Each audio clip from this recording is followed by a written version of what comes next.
ایک زمانے کی بات ہے، سرسبز پہاڑوں اور نیلے دریاؤں کے درمیان ایک خوبصورت گاؤں تھا۔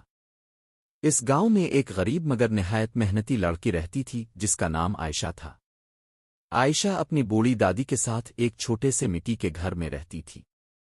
ان کے پاس زیادہ دولت نہیں تھی مگر ان کے دل محبت اور سکون سے بھرے ہوئے تھے۔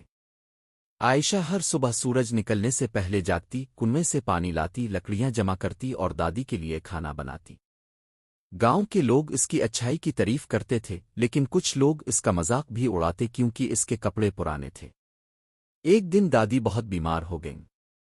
گاؤں کے حکیم نے کہا، اگر تمہیں اپنی دادی کو بچانا ہے تو جادوئی جنگل کے بیچ اگنے والا سنہری پھول لانا ہوگا۔ وہ پھول ہر 100 سال بعد کھلتا ہے۔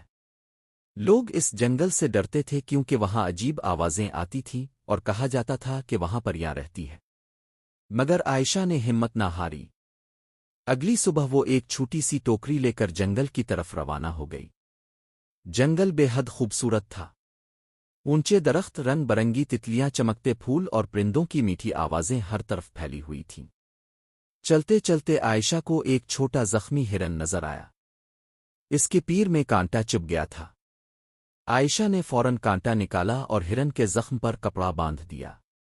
اچانک ہوا میں چمک پھیلی اور ایک خوبصورت پری نمودار ہوئی۔ اس کے پروں پر چاندی جیسی روشنی تھی۔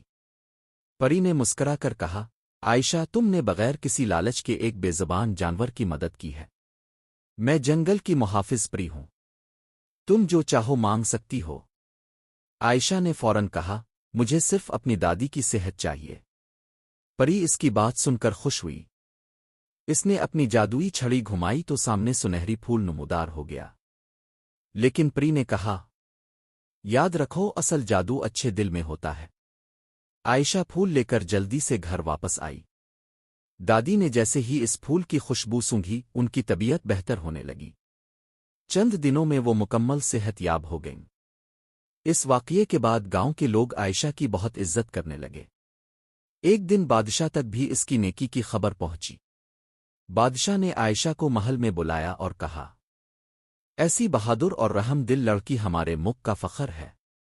بادشاہ نے عائشہ اور اس کی دادی کے لیے ایک خوبصورت گھر بنوا دیا۔